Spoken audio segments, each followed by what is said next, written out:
Therapy Chat Podcast, episode 257. This is the Therapy Chat Podcast with Laura Reagan, LCSWC. The information shared in this podcast is not a substitute for seeking help from a licensed mental health professional. And now, here's your host, Laura Reagan, LCSWC.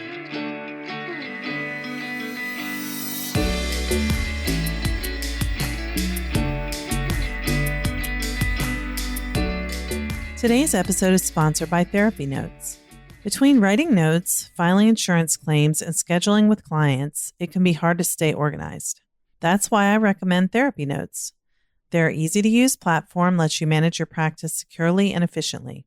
Visit therapynotes.com to get 2 free months of Therapy Notes today. Just use the promo code TherapyChat when you sign up for a free trial at therapynotes.com.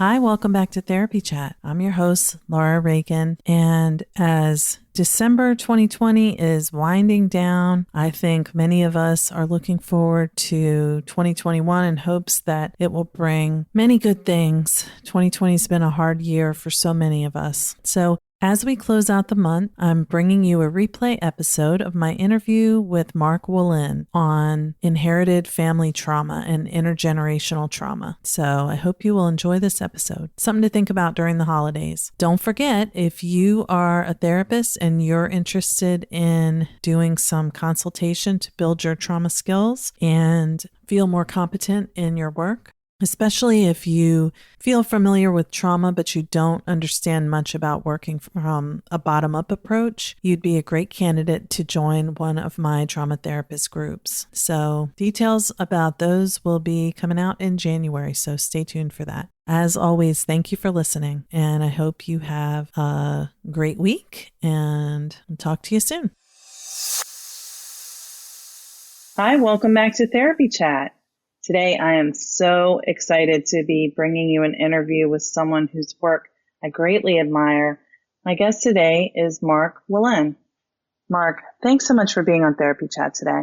Laura, thank you for having me. I'm happy to be here. I'm so happy too, and dying to talk to you about your book, It Didn't Start With You, How Inherited Family Trauma Shapes Who We Are and How to End the Cycle. But before we even start talking about the book, can you just, if you could, will you please start off by just telling our audience a little bit about yourself and your work?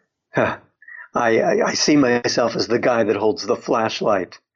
So I hold this flashlight and I'm looking with a certain view at a certain phenomena, which is the unexplained symptoms that we think are ours. You know, we walk around with these mysteries, these fears, these anxieties, these phobias, these obsessive thoughts, these depressions that we never get to the bottom of. And we can't separate ourselves from what we carry. These pieces, as we're now learning, could be biologically inherited from our parents and grandparents. And we never think to question. We don't make that link. We think we are our symptoms. So many of us have this mystery. And I started to notice this years and years ago, when I first started to work with people. I remember, it's funny, I think I'll tell the very first case that led me into the direction of inherited family trauma. Oh my goodness, probably about 25 years ago, I was working with many self-injurers at the time, many cutters. Mm-hmm. And one particular woman that I worked with, she was 24 years old. I'll call her Sarah for the sake of the interview. And Sarah would cut herself in an extreme way. It was different than the other cutters that I worked with.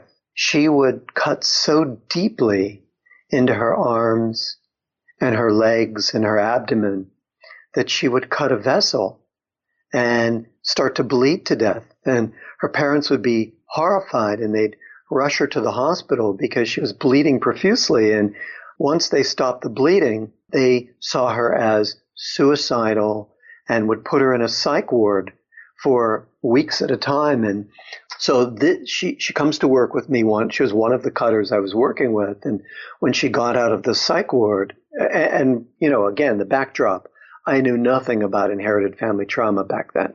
So the backdrop is, all I know is, why does Sarah cut in this deep way? Well, she got out of the psych ward and she's in the session, and I handed her a pen and I said to her, Sarah, pretend this pen is the knife that you used to cut yourself, and go ahead and place it to your body like you're about to cut. And right at that moment, tell me what your thoughts are, what that feeling is, what that sensation is, what that movement is. And she was placing the knife, or the pen, of course, at her arm. And the minute she held it on her arm, she had this, you could see the color in her face change. And I said, Sarah, right there, what's going on right there? And she said, I don't deserve to live. And here I was, Laura, working with a 24-year-old woman whose life had just begun. And I said, Sarah, what have you done? What did you do?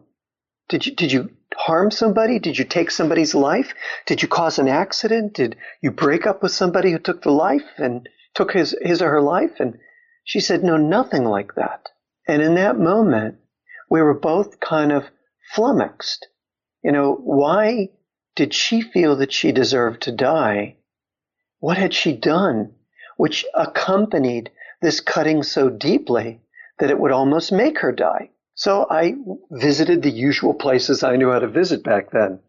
I looked at the attachment with her mom, which was safe, secure, strong.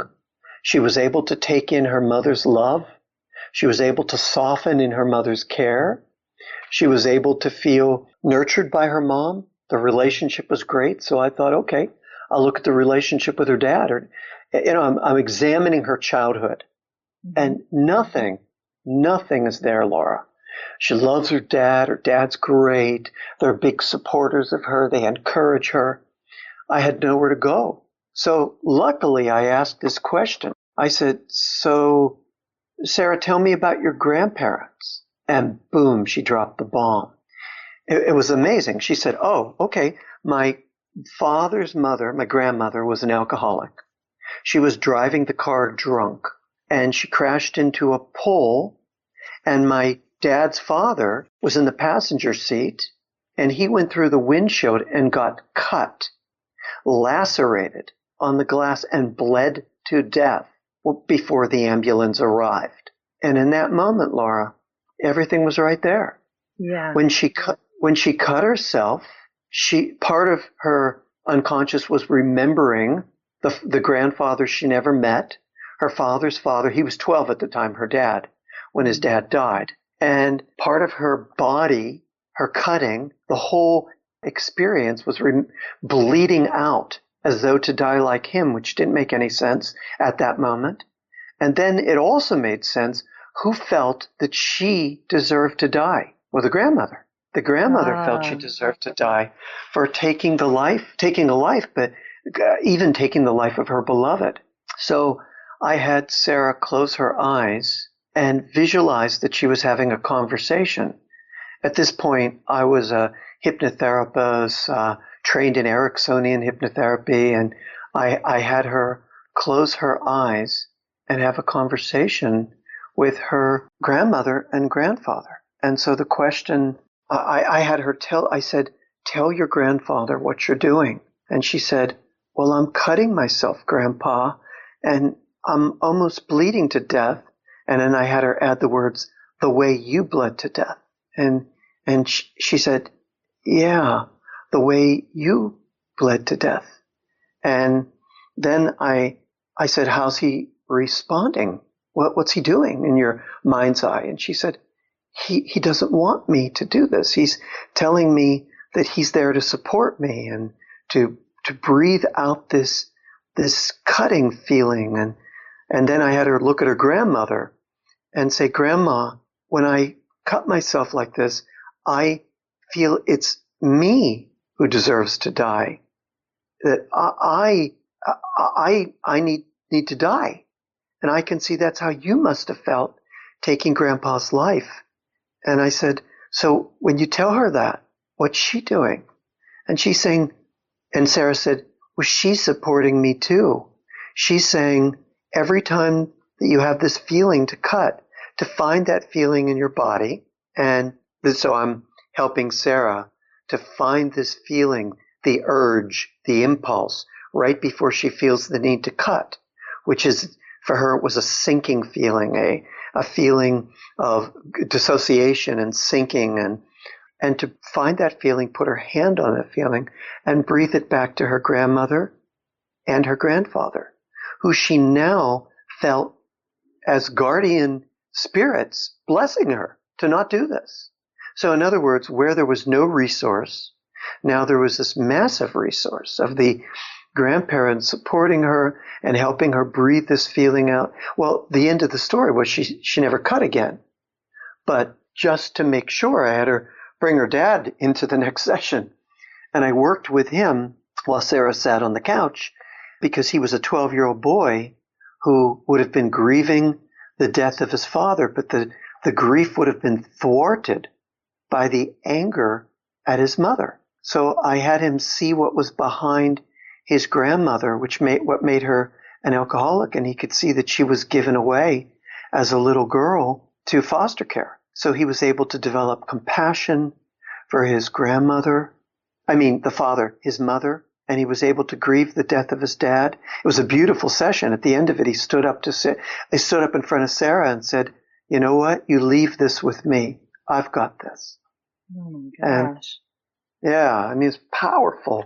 So I learned everything in that moment, in a way that I, discovered that our traumas aren't just our childhood traumas.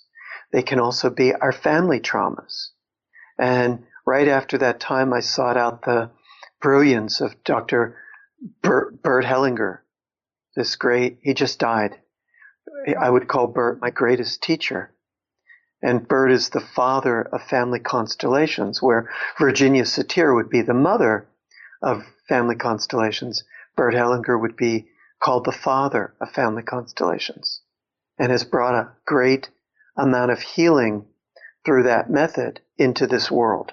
Oh my gosh. Thank you so much for that beautiful story about working with that client and her father. And I was hanging on every word. I must ask, very practical part wants to know, is that a normal 1 hour long session, like a 45, 50 minute session? Or was that like a longer, I know it was 2 sessions you were describing, but. Yeah. Yes. I give 90-minute sessions. Okay. But in that 90 minutes, it began with Sarah holding the pen to her arm and to uncover the impulse, the sensation, that urge, that unfinished business that we have in our body at that moment when she cuts, because I could see that when she cuts, she goes into a trance. She dissociates. And so what is beneath that trance? There's so many things beneath that trance. There's this whole family history that we carry in our bodies and in our psyches that passes generation to generation.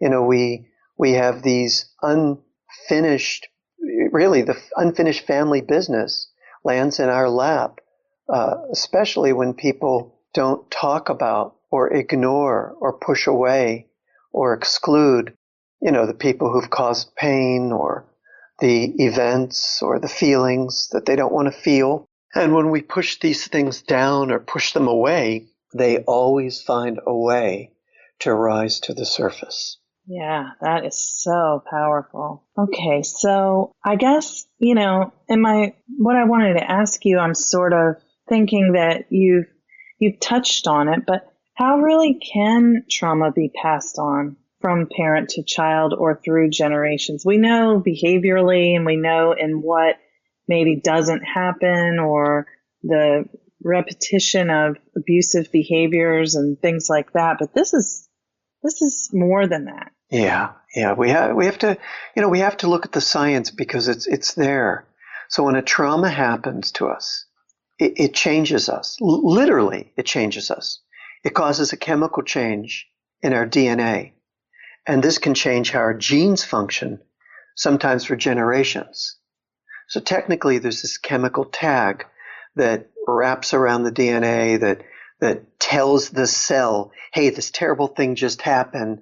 So in order to best survive this trauma, let's use or ignore or activate or silence or turn up or turn down these certain genes so we can better deal with it. And then the way our genes are affected, this will change how we act or feel. For example, we can become sensitive or reactive to situations that are similar to the original trauma, even if that original trauma happened in a past generation. So we have a better chance of surviving it in this generation. I'll give you an example. If our parents or grandparents, let's say our grandparents came from a war-torn country, they would pass forward a skill set, sharper reflexes, quicker reaction times, reactions to the violence to help us survive the trauma that they experienced. But the problem is we could also inherit a stress response, which is what we do inherit, with the dials set to 10. And here we are prepared. We don't have the war going on, but we're prepared for that war in our bodies. We're prepared for a catastrophe that never arrives. And then we don't make the link that our anxiety, our hypervigilance, our depression could be connected to our parents and our grandparents. We just think we're wired this way. So some of this trauma is generational trauma, and some of this trauma is our trauma. For example, we could have a break in the attachment with our mom, and our brain, body, mind tightens in a way to deal with that trauma, and we go into hyper reactivity, hypervigilance, hyper-arousal, hypo-arousal, fight, flight, or freeze, however we want to call it, to deal with this trauma, either generational or early. And then that is what we find ourselves working with, this hyperactive amygdala, this limbic brain that is maybe twice the size, twice its normal size. And here we are trying to tame this beast that we don't even think about. In other words, our amygdala is always scanning for threats, as we know, and finding them even in non-threatening situations. So the person from the war with the grandparents who experience war, 2 generations later, we might have this response to men or people in uniforms, maybe even police officers, or people lined up, as though there's a memory of people lined up in a square, or loud noises like bombs and bullets and whatnot can become a triggering event in our family history and then in our lives, if that makes sense. And that we don't think to question, we think it's us. Yeah, so interesting, because if we don't know, so, sort of like my trajectory in understanding myself, at first it's like, oh, I think this, and then I feel this, and it's like that kind of top level. And then getting into like working with the trauma that we hold in our bodies, whether it's developmental trauma or like shock trauma. And then, but there's still some element of, for example, with your story about Sarah, her internal message was, I don't deserve to live. And then where did she get that? Where does she get a sentence like that? That's not her sentence. Where does that come from? And if you don't have some kind of story about your family to understand where that comes from. So she did know about her grandparents, but oftentimes, especially if we're maybe closer to the generation where this occurred and no one talks about it at all, it's hard to get the information. Yeah, but that information exists nonetheless. It exists in our trauma language. I'm sure that if we're going to go into my work, we're going to talk about this nonverbal and this verbal trauma language. Because even if we don't know the information, it lives in our physical and emotional symptoms, specifically the physical or emotional symptoms that show up at a particular age or that show up after an unsettling event. For example, people always ask me, well, if I don't have anybody in my family who's talking, my parents keep keep the information quiet, or everybody's gone, or I'm adopted, or so then we can still find this information because I teach clinicians how to take a verbal, nonverbal trauma language case. And we're looking for the symptom picture. We're looking for the fears and anxieties that strike when we reach a particular age. Often it's the same age that something traumatic happened in the family history. Or we look for the depression or the destructive behaviors that arise after a situation that's similar to a trauma in our family history, even if we don't know anything about it. This is what I'm describing as the nonverbal trauma language. And it's also mirrored in our relationship struggles and the repeated way we deal with money and success. And it all forms a breadcrumb trail that when we shine this flashlight onto our symptom picture, onto this trauma language, and learn how to follow it, we can pretty much tell what happened in the family history, even if we don't know what happened. For example, something happened at age 30, because that would be the age that I had that choking response. I'm making this up. Mm-hmm. That choking response in my throat, and that's when my anxiety symptoms came on. And then all of a sudden we know where to look. So we start to ask the right questions. Mom, Dad, what happened to you around the age of 30? What happened to Grandma and Grandpa? Or what happened, I'll give you a typical example. Mom and Dad start to break up at age 27 or after 8 years of marriage or when we were 8. And then we break up with our partner either around age 27 or after 8 years of being with our partner or when our child was 8. You get it? Yeah. And we don't make the link that we're following a blueprint. And often we're following this blueprint, which is why I wrote the book, to also shine a flashlight on these blueprints that we carry. I once worked with this woman, and oh man, I don't know where to start. Let's talk about these signs of inherited trauma. So sure. Yes, it's true. We can be born, Laura, with an anxiety or depression, from birth. And that's often true. And we never think to separate it from the events of the previous generation. We think it's ours, and it might be. But we can also experience, like I was saying, a fear or some symptom that strikes us suddenly or unexpectedly as soon as we, experience a milestone or an event or hit a certain age. There's a couple triggers. For example, as soon as we get married, that's one trigger. In the book, I talk about this woman who loved this guy and wanted to marry him. But the moment she marries him, she feels trapped. But she loves him, but she feels incredibly trapped. And as soon as we started looking at the trigger of being married, we looked in her family history and we saw that she was from an Arab country, and we found that both of her grandmothers were given away as child brides at age 9 and 12 to much older men. And they were, in fact, trapped. They lived their lives trapped with these much older guys. And, it was funny. She had 2 sisters, and the traumas expressed differently in both of her sisters. The one sister married a man who was 30 years older, like the grandmothers. And the other sister refused to ever get married at all because she didn't even want to deal with it. So getting married, that's one of the triggers. Another trigger is we move to a new place. And then, we have anxiety or depression, and we're never connecting it to maybe we're connected to our ancestors that were persecuted and were forced out of their homeland. And our trigger is we move to a new place. Or here's another one. We get rejected by our partner, and then the grief we have is insurmountable, Laura. But it takes us back to a much earlier grief, maybe our grief of having a break in the attachment with our mother. That one would not be generational. That would be early trauma, but still that's the trigger. Mm-hmm. We get rejected by a partner. And you and I know as trauma therapists that what happens is that takes us back to, okay, when before?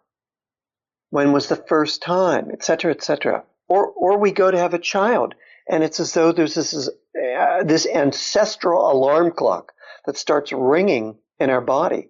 I once worked with this woman. She was consumed with anxiety, but she didn't know why. And when we got into the session and we started to shine the flashlight and break it down, we could see that it happened as soon as she became pregnant. And I said, so what is it about being pregnant? And she said, I'll harm my baby. And then we could find the root of this anxiety was that she had this terrible fear of harming her baby. And I asked her, I said, had you ever harmed a baby? And she said, no. And I said, has anyone in your family ever harmed a baby? And she was about to say no, Laura. She was about to say no. And then she goes, oh, wait a minute. And then she said, my grandmother, as a young woman, she had a baby. But she lit a candle and it caught the curtains on fire. And then the house caught on fire and she couldn't get the baby out. The baby died. And then she said, but we were never allowed to talk about it. And in that moment, Laura, she made the link that she had inherited the terror from her grandmother. She never harmed a baby, yet she, as soon as she got pregnant, was terrified that she, my client, would harm the baby. And after that, we could break the pattern. So the trauma language that she inherited was, I'll harm my baby. Just like the trauma language that Sarah inherited was, I won't deserve to live. I don't deserve to live. You get it? Yeah. So there's this trauma language, both verbal and nonverbal, that we inherited and that we can inherit it. And, why is this? We know from our trauma theory that when a traumatic event happens, significant information bypasses the frontal lobes. So the experience of exactly what happened to us, it can't be named or ordered through language or words because our language centers become compromised and the hippocampus becomes compromised and we either remember too much or too little. So without language, these experiences, they get stored as fragments, as we know, trauma fragments, fragments of memory, fragments of body sensation, fragments of images, fragments of emotion. It's like the mind disperses and essential elements get separated from themselves. We kind of lose the story. But what remains are the sensations and the emotions. But we never complete the healing. It's like the mind gets disorganized and it can remain disorganized, can remain lost for generations. Yet the pieces aren't lost, I've discovered. They've just been rerouted. They've been submerged. So the job of the therapist, the trauma therapist, the job of you and me is to gather this language, the pieces of the puzzle, the story fragments, and help our clients link it together, connect the dots for the clients. In a sense, we become their hippocampus. I say this in the book. The therapist becomes the family hippocampus, holding the larger consciousness and gathering the pieces together so we can help the client bring together what's been lost, or help the client separate out what doesn't belong to the client, or help the client integrate what needs to be integrated. Does that make sense? Yeah, that's amazing and just fascinating. Let's just pause for a moment so I can give you a little bit more information about why I love therapy notes.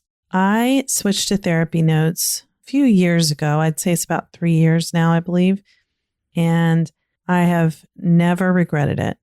I was very happy with the EHR I used before, but therapy notes is more intuitive. I love the interface. The customer service is fantastic. And I love how I can get my notes done quickly because I can customize the template that I use for my notes. And there are opportunities to put check marks rather than having to write out the intervention used. So I have cut my time spent writing notes way down, which is wonderful because I like to focus on seeing clients. I know documentation is an important part of our work, but it can also be time consuming. And that is why I love using therapy notes. If you are considering switching EHRs or you're looking for one to use in your practice, give therapy notes a try. You can get 2 free months by using the code therapychat. Now let's get back to our interview. So, what you call it in the book, this special trauma language is core language. Yes. So, this core language, core language is all, I have these 4 tools in the book that I teach clinicians, and I also teach non-clinicians. So I wrote the book with 2 hats on. I wrote it as a manual for my students, and I also wrote it as an airport book for just the person who knows nothing, who can say, why am I suffering with symptoms I can't explain?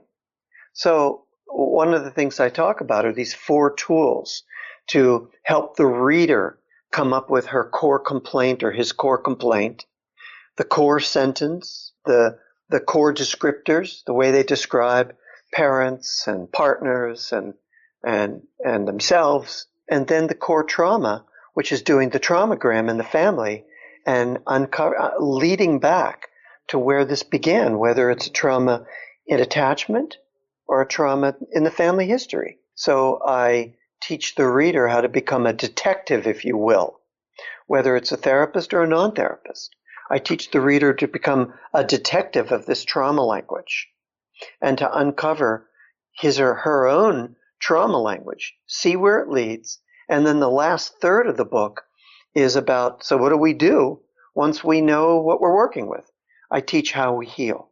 And surely we can go into that at some point in this talk today. But, I just want to make sure you don't have any questions at this point, where I've been going and what's coming up. I feel like I'm right with you, and I would love for you to talk about how someone suffering from inherited family trauma can heal. I think that would be a great way to kind of close out our interview. And I also want to be sure that people know, and we'll talk about this at the end, but where they can get more information, especially clinicians who want to learn how to use your work. Okay. Yeah, my pleasure. So, I guess the bad news is we all have something, right? Mm-hmm. We're all kind of in the same boat.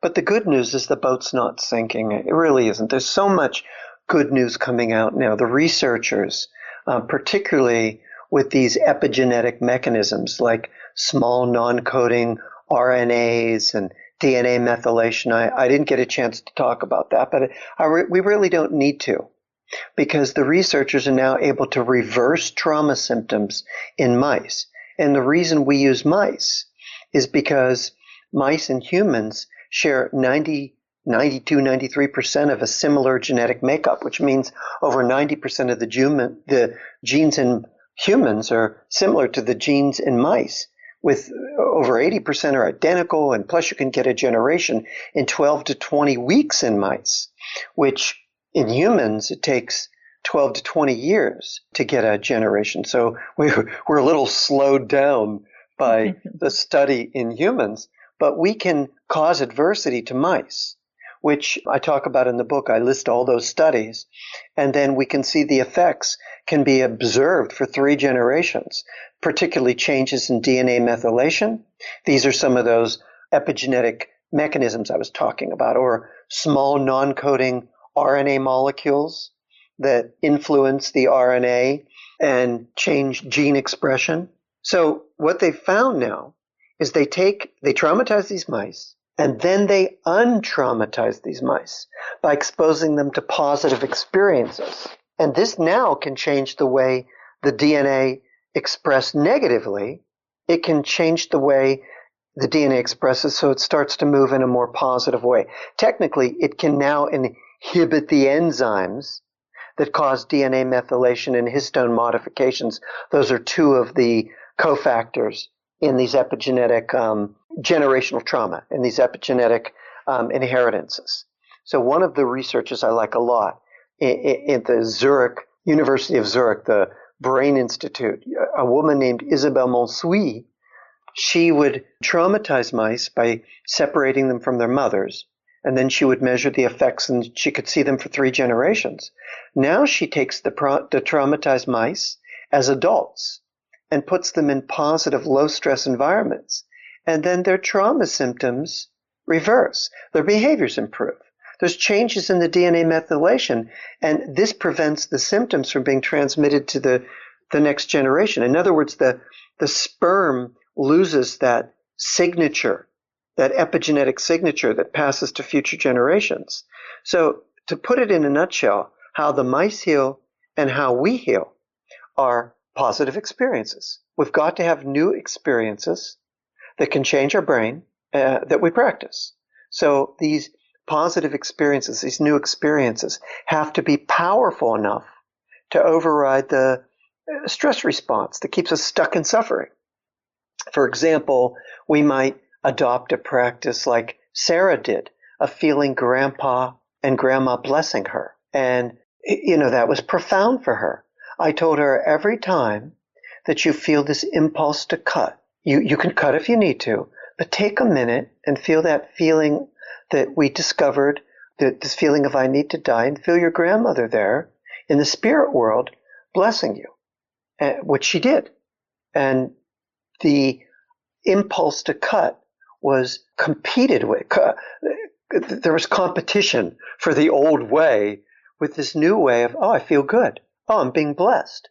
In other words, we need to practice the new feelings and new sensations that are associated with a positive experience. And then in doing so, and these can be anything, like I talk about in the book, experiences of receiving comfort or support like Sarah received from her grandparents, or feelings of compassion or gratitude, or feelings of generosity or loving kindness, or practicing mindfulness. Ultimately, anything that allows us to feel strength and peace inside. Because these experiences feed the prefrontal cortex. Specifically, what they do is when we have one of these experiences and practice it, it pulls attention away from the midbrain, the limbic brain, the amygdala, and brings engagement to the forebrain, specifically the prefrontal cortex, where we can integrate these new experiences and our brains can change. For example, we would practice a positive feeling, and then in the positive feeling, by doing this, we're not only creating new neural pathways, like new neural structures, but we're also stimulating the release of feel-good neurotransmitters in our brain, like serotonin and GABA and dopamine. Or also feel-good hormones are being released, like estrogen and oxytocin. Even the way the genes express, Laura, they start to move in a more positive direction. As I said, the mice were not passing forward that fearful or stress-related epigenetic signature to the next generation by practicing positive experiences. So even our genes can begin to function in an improved way. And this allows us to break the trauma pattern. Wow. That's amazing. And I mean, it's beautiful. It's fascinating. It's hopeful. There's studies this Isabelle Monsuy is doing even as we speak. She's looking at the blood and sperm samples of the survivors. I don't know sperm samples, but I know blood samples for sure. The survivors of the 2015 Nice terror attack, when that guy drove the van on the pavement and killed almost or over 80 people. I don't remember the exact number, but she's finding correlations in the blood samples of those people who survived that trauma and the mice that she traumatizes. And we're able to say, well, what's positive for the mice and what's positive for humans?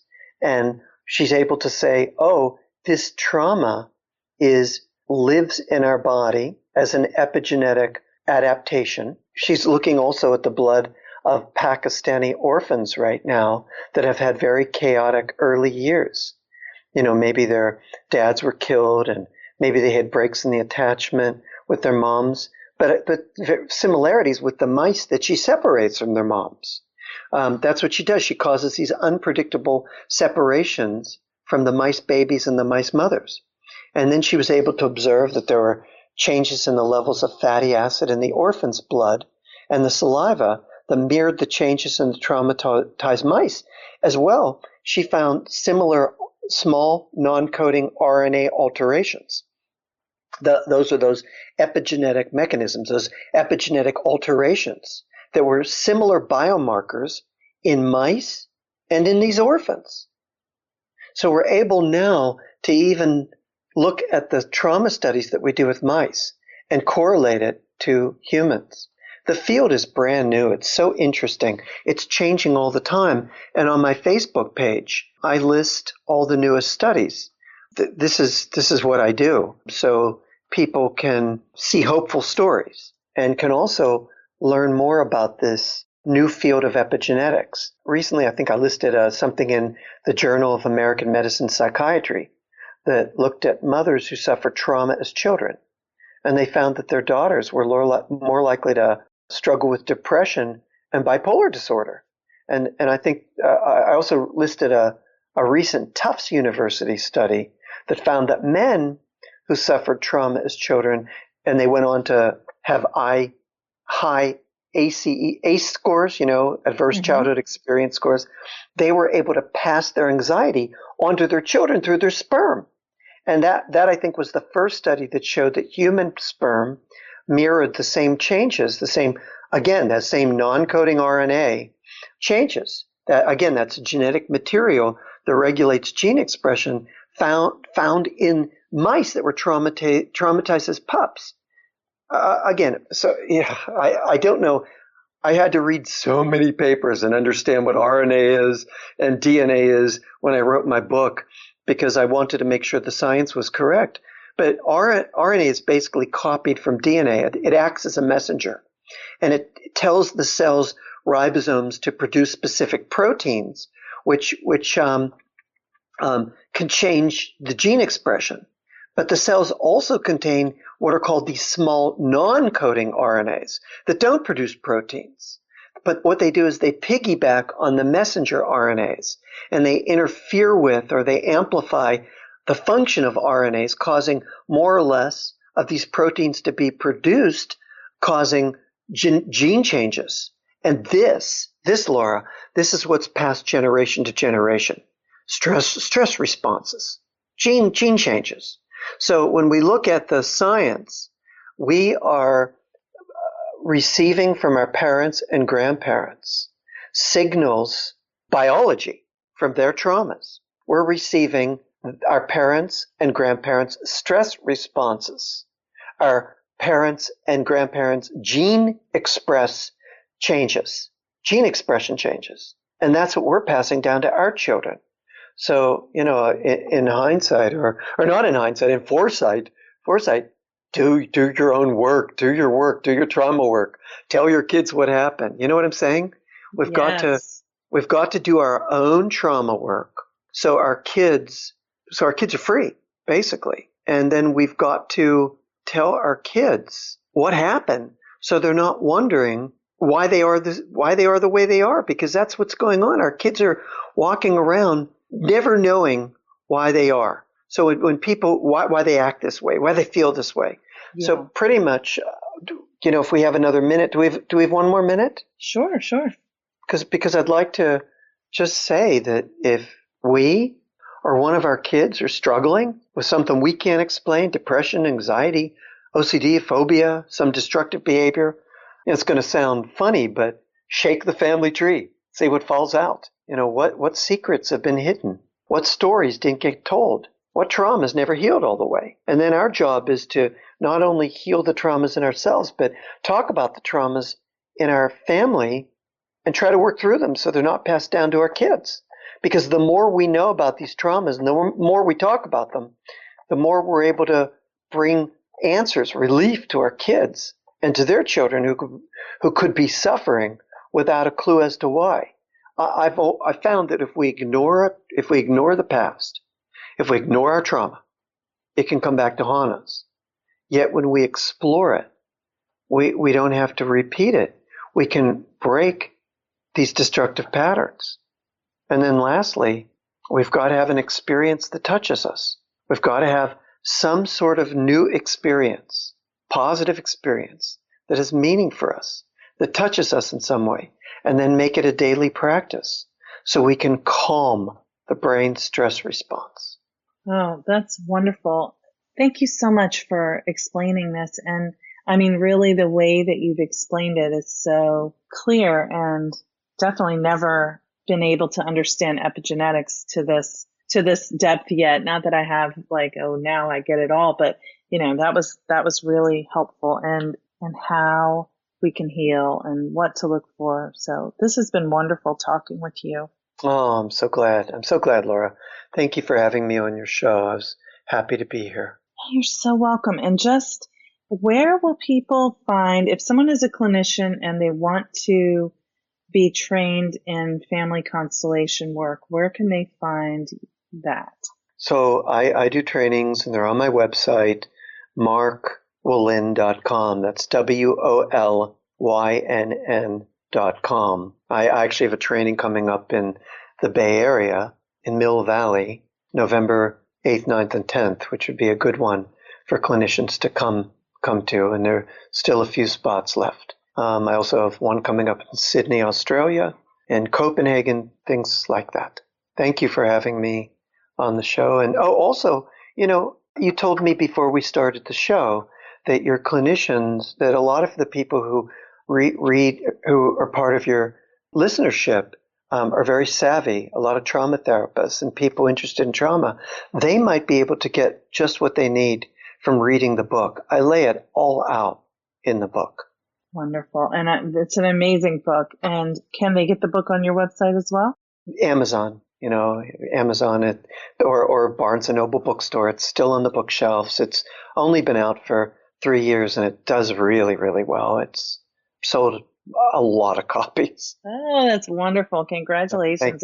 Thank you. I mean, it's a very needed book, and I'm so grateful that I found it and that you agreed to come and talk with us today. So, been my pleasure.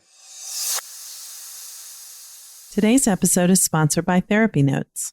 There are many ways to keep your practice organized, but Therapy Notes is the best. Their easy-to-use, secure platform lets you not only do your billing, scheduling, and progress notes, but also create a client portal to share documents and request signatures. Plus, they offer amazing unlimited phone support, so when you have a question, you can get help fast.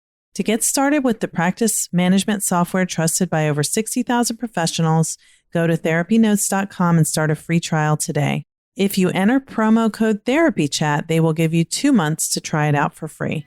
Thank you for listening to Therapy Chat with your host, Laura Reagan, LCSWC. For more information, please visit therapychatpodcast.com.